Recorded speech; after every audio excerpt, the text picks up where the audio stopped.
Welcome back to my channel. ಹೊಸದಾಗಿ channel ನೋಡ್ತಾ ಇದ್ದರೆ ಸಬ್ಸ್ಕ್ರೈಬ್ ಮಾಡಿಕೊಂಡು ಸಪೋರ್ಟ್ ಮಾಡಿ. ವಾರಾಹಿ ದೇವಿಯ ಆಶೀರ್ವಾದ ಎಲ್ಲರ ಮೇಲೂ ಇರಲಿ ಅಂತ ವಿಡಿಯೋ ಪ್ರಾರಂಭ ಮಾಡ್ತಾ ಇದ್ದೀನಿ. ಸ್ನೇಹಿತರೆ, ಈಗ ತಿಳಿಸುವಂಥ ಪರಿಹಾರ ಮಾತ್ರ ತುಂಬಾ ಒಳ್ಳೆ ರಿಸಲ್ಟನ್ನು ಕೊಡುತ್ತೆ. ಯಾರು ಬೇಕಾದರೂ ಕಣ್ಣು ಮುಚ್ಕೊಂಡು ಮಾಡ್ಕೊಳ್ಬಹುದು. ನಮ್ಮ ಮನೆಯಲ್ಲಿ ನಾವು ಏನೇ ಸಮಸ್ಯೆಗಳಿಂದ ಒದ್ದಾಡ್ತಾ ಇದ್ರೂ ಕೂಡ ಬೇರೆಯವ್ರ ಹತ್ರ ಹೇಳ್ಕೊಳ್ಳೋದಕ್ಕಾಗೋದಿಲ್ಲ. ಹೇಳ್ಕೊಂಡ್ರೂ ಕೂಡ ಮನಸ್ಸಿಗೆ ಸ್ವಲ್ಪ ಸಮಾಧಾನ ಆಗಬಹುದು. ಆದರೆ ಅದೇ ದುಡ್ಡು ಕಾಸಿನ ಸಮಸ್ಯೆ, ಅದೇ ಆರೋಗ್ಯದ ಸಮಸ್ಯೆ, ಅದೇ ರೀತಿಯಲ್ಲಿ ಪ್ರತಿನಿತ್ಯ ನಮಗೆ ನಮ್ಮ ಸಾಂಸಾರಿಕ ಜೀವನದಲ್ಲೂ ಕೂಡ ಏನೋ ಎಷ್ಟೊಂದು ಕಷ್ಟಗಳನ್ನು ಪಡ್ತಾ ಇರ್ತೀವಿ. ಹಾಗೂ ನಮ್ಮ ಕರಿಯರ್ ಲೈಫಲ್ಲೂ ಕೂಡ ನಮಗೆ ಒಂದು ಅಭಿವೃದ್ಧಿ ಅನ್ನೋದು ತಂದು ಕೊಡ್ತಾ ಇರೋದಿಲ್ಲ. ಮನೆಯಲ್ಲೂ ಕೂಡ ಅಭಿವೃದ್ಧಿ ಅನ್ನೋದು ಇರೋದಿಲ್ಲ. ಈ ಥರ ಯಾವ ಕಡೆ ನೋಡಿದ್ರೂ ಕೂಡ ನಮಗೆ ಆ ಒಂದು ಅಭಿವೃದ್ಧಿ ಇರೋದಿಲ್ಲ.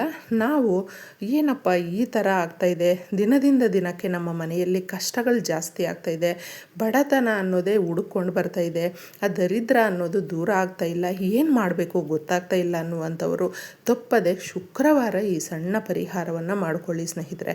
ಯಾಕಂದರೆ ನಾವು ದುಡ್ಡು ಕಾಸು ಕೊಟ್ಟು ಪರಿಹಾರಗಳನ್ನು ಹುಡುಕೊಂಡು ಎಲ್ಲೋ ಹೋಗಿ ಮಾಡ್ಕೊಳ್ಳೋದಲ್ಲ. ನಮ್ಮ ಕೈಯಾರ ನಮ್ಮ ಮನೆಯಲ್ಲೇ ಇರುವಂಥ ವಸ್ತುಗಳಿಂದ ನಾವು ಮಾಡಿಕೊಂಡ್ರೆ ಆ ದಿನ ತಿಥಿ ವಾರ ತುಂಬ ಚೆನ್ನಾಗಿ ನಮ್ಮ ಜೀವನದ ದಿಕ್ಕನ್ನು ಬದಲಿಸುತ್ತೆ, ನಮ್ಮ ಜಾತಕವನ್ನೇ ಬದಲಿಸುತ್ತೆ. ಪ್ರಯತ್ನ ಪಟ್ಟರೆ ಭಗವಂತನೂ ಕೂಡ ಸಹಕರಿಸುತ್ತಾನೆ. ಆದರೆ ನಾವು ಏನೊಂದು ಟ್ರೈ ಮಾಡ್ದೇನೆ ನಾವು ಪ್ರತಿನಿತ್ಯ ಸುಮ್ಮನೆ ನಮಗೆ ಈ ಥರ ಇದೆ ಅಂತ ಹೇಳ್ಕೊಳ್ತಾ ಇದ್ದರೆ ನೆಗೆಟಿವ್ ಇನ್ನೂ ಜಾಸ್ತಿ ಆಗುತ್ತೆ ಹೊರತು ಕಡಿಮೆ ಆಗೋದಿಲ್ಲ. ಅದರ ಬದಲು ನಮಗೆ ಇರುವಂಥ ಸಮಸ್ಯೆಗೆ ತಕ್ಕನಾದಂಥ ಪರಿಹಾರವನ್ನು ಹುಡುಕೊಳ್ಬೇಕು. ಶುಕ್ರವಾರ ಮಾಡ್ಕೊಳ್ಳಿ, ಯಥೇಚ್ಛವಾದಂಥ ಧನ ಲಾಭ ಆಗುತ್ತೆ, ಸಂಪತ್ತನ್ನು ತಂದು ಕೊಡುತ್ತೆ, ಅಭಿವೃದ್ಧಿ ಜಾಸ್ತಿ ಆಗುತ್ತೆ. ಯಾಕೆ ಅಂದರೆ ಶುಕ್ರವಾರ ಲಕ್ಷ್ಮಿಯ ವಾರ. ಈ ದಿನ ಮಾಡುವಂಥ ಈ ಕಲ್ಲುಪ್ಪಿನ ಪರಿಹಾರ ಅಂದರೆ ಪೂರ್ತಿಯಾಗಿ ನಮಗೆ ಒಂದು ಈ ದಿಕ್ಕಿನಿಂದ ಇನ್ನೊಂದು ದಿಕ್ಕಿಗೆ ಅನ್ನುವ ರೀತಿಯಲ್ಲಿ ಅದರ ಅನುಭವ ನಮ್ಮ ಮೇಲೆ ಪ್ರಭಾವ ಬೀರುವಂತೆ ಮಾಡುತ್ತೆ. ಅನುಭವ ನಮಗೆ ಗೊತ್ತಾಗುತ್ತೆ. ಎಷ್ಟೋ ಜನನ ನಾವು ನೋಡಬಹುದು, ನಮಗಿಂತ ಕಡಿಮೆ ಸಂಬಳವನ್ನು ತೆಗಿತಾ ಇರ್ತಾರೆ.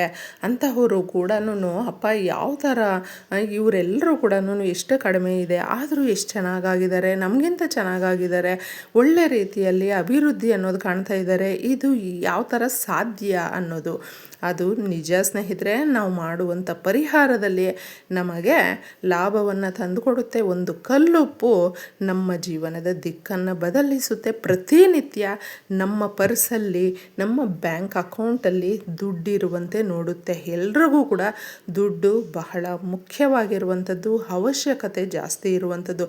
ಸಡನ್ನಾಗಿ ನಮಗೇನೋ ಸಮಸ್ಯೆ ಬಂದಿದೆ ಅಂದರೆ ಯಾರೂ ಸಹಾಯಕ್ಕೆ ಬರೋದಿಲ್ಲ. ನಾವು ಒಂದಷ್ಟು ದುಡ್ಡನ್ನು ನಮ್ಮ ಕೈಯಲ್ಲಿ ಹುಷಾರಾಗಿ ಇಟ್ಕೊಂಡಿರಲೇಬೇಕು. ಸ್ಪೇರಾಗಿ ನಮಗೆ ದುಡ್ಡು ಇರಲೇಬೇಕು. ಆದರೆ ನಮ್ಮ ಹತ್ರ ಯಾಕೋ ₹1 ನಿಲ್ಲೋದಿಲ್ಲ. ಏನು ಮಾಡಬೇಕು? ನಮ್ಮ ಹತ್ರ ದುಡ್ಡು ನಿಲ್ಲಬೇಕು. ನಾವು ಮಾಡುವಂಥ ಕೆಲಸದಲ್ಲಿ ನಮಗೆ ಅಭಿವೃದ್ಧಿ ಆಗಬೇಕು. ನಮ್ಮದೇ ಆದಂಥ ಹೆಸರನ್ನು ನಾವು ಕಾಪಾಡಿಕೊಂಡು ಗಳಿಸ್ಕೊಂಡು ಹೋಗಬೇಕು. ಇದನ್ನು ಪಡ್ಕೊಳ್ಬೇಕು ಅಂದರೆ ನೀವು ಶುಕ್ರವಾರ ಈ ಪರಿಹಾರವನ್ನು ಮಾಡ್ಕೊಳ್ಳಿ. ನೋಡಿ ನಿಮಗೆ ಯಾವ ರೀತಿ ಸುಧಾರಣೆ ಕಾಣ್ತೀರಾ ಅನ್ನೋದು ನೀವೇ ನಿಮಗೆ ನಿಮ್ಮ ಮನಸ್ಸಿಗೆ ಅದು ಗೊತ್ತಾಗುತ್ತೆ. ಒಂದು ಬೌಲನ್ನು ತಗೊಳ್ಳಿ, ಪ್ಲಾಸ್ಟಿಕ್ಕನ್ನು ಬಿಟ್ಟು ನೀವು ಯಾವುದು ಬೇಕಾದರೂ ತಗೊಳ್ಳಿ. ಅದರಲ್ಲಿ ಇಡೀ ಕಲ್ಲುಪ್ಪನ್ನು ಹಾಕಿ, ಉಪ್ಪು ನೆಗೆಟಿವ್ ಎನರ್ಜಿಯನ್ನು ಹೇಳ್ಕೊಳ್ಳುತ್ತೆ. ನಮ್ಮ ಸುತ್ತಮುತ್ತ ನಮ್ಮ ಮನೆಯಲ್ಲಿ ಇರುವಂಥ ಬಡತನವನ್ನು ಹೋಗಲಾಡಿಸುತ್ತೆ, ದರಿದ್ರವನ್ನು ಹೋಗಲಾಡಿಸುತ್ತೆ, ಕಷ್ಟ ಕಣ್ಣೀರನ್ನು ಕರಗಿಸುತ್ತೆ. ಯಾಕಂದರೆ ಈ ಕಷ್ಟ ಕಣ್ಣೀರು ಅನ್ನುವಂಥದ್ದು ಸಾಕಷ್ಟು ಜನಕ್ಕೆ ತುಂಬ ನೋವನ್ನು ತಂದು ಕೊಡ್ತಾ ಇರುತ್ತೆ. ಹೇಳ್ಕೊಳ್ಳೋದಕ್ಕೂ ಆಗದೆ ಬಿಡೋಕ್ಕೂ ಆಗದೆ ಒದ್ದಾಡ್ತಾ ಇರ್ತಾರೆ. ಅಂತಹವರು ಎಲ್ಲವೂ ಚೆನ್ನಾಗಾಗೋದಕ್ಕೆ ಈ ಥರ ನೀವು ಒಂದು ಹಚ್ಚ ಹಸಿರಾಗಿರುವಂಥ ಇಲಾಚಿಯನ್ನು, ಏಲಕ್ಕಿಯನ್ನು 7 ತಗೊಳ್ಳಿ.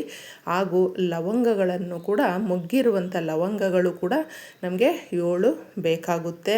ನೀವು ಈ ಥರ ರೌಂಡಾಗೂ ಕೂಡ ಜೋಡಿಸ್ಕೊಳ್ಬಹುದು. ಇಲ್ಲಾಂದರೆ ಉಪ್ಪತ್ರ ನೀವು ಅಂದರೆ ಉಪ್ಪಿನ ಮೇಲೆ ಹಾಕಬಹುದು. ಅದು ನಿಮ್ಮ ಇಷ್ಟ ಸ್ನೇಹಿತರೆ. ಈ ಥರ ನಾವು ಇಡೋದ್ರಿಂದ ನಮ್ಮ ಮನೆಯಲ್ಲಿ 4 ದಿಕ್ಕುಗಳಲ್ಲಿ ನೆಗೆಟಿವ್ ಎನರ್ಜಿ ಅನ್ನುವಂಥದ್ದು ಯಾವುದೋ ಒಂದು ರೂಪದಲ್ಲಿ ಬಂದಿರುತ್ತೆ. ಅಂದರೆ ನಮ್ಮ ಮನೆಗೆ ಯಾರಾದರೂ ಬರ್ತಾರೆ ಅಂದ್ಕೊಳ್ಳಿ, ನಮ್ಮ ಸ್ವಂತದವರು, ಫ್ರೆಂಡ್ಸು, ನಮ್ಗೆ ಗೊತ್ತಿರುವಂಥವರು, ನಮ್ಮ ಅಕ್ಕಪಕ್ಕದಲ್ಲಿರುವಂಥವರು ಯಾರೇ ಆಗಿರಬಹುದು. ಅವ್ರು ಬಂದಾಗ ಅವ್ರ ಕಣ್ಣುಗಳು ನಮ್ಮ ಮನೆ ಮೇಲೆ ಬಿದ್ದಿರುತ್ತೆ, ನಮ್ಮ ಮೇಲೆ ಬಿದ್ದಿರುತ್ತೆ. ನಾವು ಯಾವ ರೀತಿ ಅಭಿವೃದ್ಧಿ ಆಗ್ತಾ ಇದ್ದೀವಿ ಅಂತ ಅವ್ರಿಗೆ ಹೊಟ್ಟೆ ಉರಿ ಇರುತ್ತೆ, ಅಸೂಯೆ ಜಾಸ್ತಿ ಇರುತ್ತೆ. ಅದು ನೆಗೆಟಿವ್ ರೂಪದಲ್ಲಿ ನಮ್ಮನ್ನು ಕಾಡೋದಕ್ಕೆ ಪ್ರಾರಂಭ ಮಾಡುತ್ತೆ. ನಾವು ಹೊರಗಡೆ ಹೋಗಿ ಕೆಲಸಕ್ಕೆ ಹೋಗಿ ವಾಪಸ್ ಬಂದಾಗಲೂ ಕೂಡ ನೆಗೆಟಿವ್ ಎನರ್ಜಿಯನ್ನು ಕ್ಯಾರಿ ಮಾಡ್ಕೊಂಡು ಬಂದಿರ್ತೀವಿ. ಅದಕ್ಕೆ ಎಲ್ರಿಗೂ ಕೂಡ ಎಷ್ಟು ಒಂದು ಇದಿರುತ್ತೆ ಹೇಳಿ. ಆಚೆ ಕೈ ಕಾಲು ಮುಖ ತೊಳ್ಕೊಂಡೇ ಮನೆ ಒಳಗಡೆ ಬರುವಂಥ ಪದ್ಧತಿ ಆ ಥರ ಇರೋದಿಲ್ಲ. ಈಗ ಎಲ್ಲವೂ ಮನೆಯಲ್ಲೇ ಇಟ್ಕೊಂಡಿರೋದ್ರಿಂದ, ಆ ವ್ಯವಸ್ಥೆ ಕಡಿಮೆ ಆಗಿರೋದ್ರಿಂದ ನೆಗೆಟಿವ್ ಎನರ್ಜಿಯನ್ನು ಡೈರೆಕ್ಟಾಗಿ ನಾವು ಮನೆಗೆ ತಗೊಂಡು ಬಂದಿರ್ತೀವಿ. ಅದೆಲ್ಲವೂ ಈ ರೂಪದಲ್ಲಿ ನಮ್ಮನ್ನು ಕಾಡ್ತಾ ಇರುತ್ತೆ. ಈ ಥರ ನೀವು ಏಲಕ್ಕಿ, ಲವಂಗಗಳನ್ನು ಅದರಲ್ಲಿ ಇಟ್ಟು ಅರಿಶಿಣ, ಕುಂಕುಮವನ್ನು ಅದರಲ್ಲಿ ಹಾಕಬೇಕು. ಸ್ವಲ್ಪ ಸ್ವಲ್ಪ ₹1 ಕಾಯಿನನ್ನು ನೀಟಾಗಿ ಚೆನ್ನಾಗಿ ತೊಳೆದು ಅದರ ಮೇಲೆ ನೀವು ಇಡಬೇಕು. ಇನ್ನು ಅದ್ರ ಮೇಲೆ ಮುಖ್ಯವಾಗಿ ಅಂದರೆ ಚಕ್ಕೆಯನ್ನು ಇಡಬೇಕು. ಸಿನಾಮೆನ್ ಅಂತ ಹೇಳ್ತೀವಿ. ಆ ಚಕ್ಕೆಯನ್ನು ನಾವು ಇಟ್ಟಾಗ ಅದು ಎಲ್ಲವೂ ಕೂಡ ಏನು ಕೆಲಸ ಮಾಡುತ್ತೆ ಅಂದರೆ, ನಮಗೆ ನಿಂತಿರುವ ಕೆಲಸಗಳು ಸರಾಗವಾಗಿ ಆಗೋದಕ್ಕೆ ಲವಂಗಗಳು ಕೆಲಸ ಮಾಡುತ್ತೆ. ಏಲಕ್ಕಿ ಬಂದು ಲಕ್ಷ್ಮೀ ದೇವಿಗೆ ತುಂಬ ಪ್ರೀತಿಕರವಾಗಿರುವಂಥ ವಸ್ತುಗಳಲ್ಲಿ ಏಲಕ್ಕಿ ಕೂಡ ಬಹಳ ಮುಖ್ಯವಾಗಿರುತ್ತೆ. ಅದನ್ನು ಬಳಸೋದ್ರಿಂದ ಹಣಕಾಸು ಅನ್ನುವಂಥದ್ದು ನಮಗೆ ಬಿಡುಗಡೆ ಆಗುತ್ತೆ. ಸಿನಾಮಿನ್ ಚಕ್ಕೆ ಅಂತ ಹೇಳ್ತೀವಿ.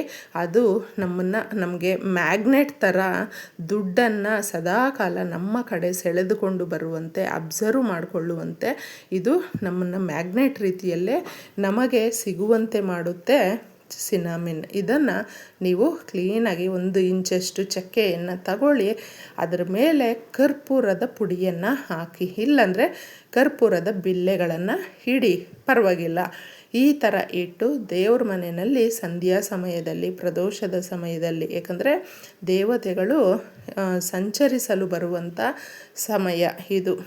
ಅದಕ್ಕೆ ಈ ಸಮಯದಲ್ಲಿ ನಮ್ಮ ಮನೆ ಚೆನ್ನಾಗಾಗಬೇಕು, ಅಭಿವೃದ್ಧಿ ಆಗಬೇಕು, ಸಮಸ್ಯೆಗಳು ಹೋಗಬೇಕು, ಬಡತನ ಮುಖ್ಯವಾಗಿ ತೊಲಗು ಹೋಗಬೇಕು ಅನ್ನೋದಕ್ಕೆ ಈ ಪರಿಹಾರ ಮಾಡ್ಕೊಳ್ತಾ ಇದ್ದೀವಿ. ಸಾಲದ ಸಮಸ್ಯೆಗಳಿದ್ದರೂ ಕೂಡ ತೀರುವಂತೆ ಇದು ಸಹಾಯ ಮಾಡುತ್ತೆ. ಇಷ್ಟನ್ನು ಇಟ್ಟು ನೀವು ಕರ್ಪೂರ ಅದನ್ನು ಉರಿಸ್ಬೇಕು. ಉರಿಸಿ ಅದರಲ್ಲಿ ಹಾಕಿರುವಂಥ ವಸ್ತುಗಳು ಎಲ್ಲವೂ ಕೂಡ ಪೂರ್ತಿಯಾಗಿ ಕೆಲಸ ಮಾಡುತ್ತೆ. ಇದನ್ನು ನೀವು ನೀಟಾಗಿ 48 ಗಂಟೆಗಳು ಇಡಬೇಕು ಮನೆಯಲ್ಲಿ ಸ್ನೇಹಿತರೆ. 48 ಗಂಟೆಗಳು ಆದಮೇಲೆ ನೀವು ಅದನ್ನು ಪೂರ್ತಿಯಾಗಿ ಅದರಲ್ಲಿ ಏನೆಲ್ಲ ವಸ್ತುಗಳು ಇದೆಯೋ ಇಟ್ಟಿದ್ದೀವೋ ಅದನ್ನೆಲ್ಲ ಒಂದು ಕವರ್ಗೆ ಹಾಕ್ಕೊಂಡಿದೆ ಯಾರು ತುಳಿದೇ ಇರುವ ಕಡೆ ಹಾಕ್ಬಿಟ್ಟು ಬರಬೇಕಾಗುತ್ತೆ. ಯಾಕಂದರೆ ಆ ರಾತ್ರಿ ಪೂರ್ತಿ ಆ 48 ಗಂಟೆಗಳು ನಮ್ಮ ಮನೆಯಲ್ಲಿ ಇರುವಂಥ ನೆಗೆಟಿವ್ ಎನರ್ಜಿಯನ್ನೆಲ್ಲ ಯಾವುದೇ ಮೂಲೆಯಲ್ಲಿದ್ದರೂ ಕೂಡ ಬಿಡೋದಿಲ್ಲ, ಹೇಳ್ಕೊಳ್ಳುತ್ತೆ. ಇದನ್ನು ಹಾಕ್ಬಿಟ್ಟು ಬನ್ನಿ, ಒಳ್ಳೆಯದಾಗುತ್ತೆ. ಎಲ್ರಿಗೂ ಧನ್ಯವಾದಗಳು.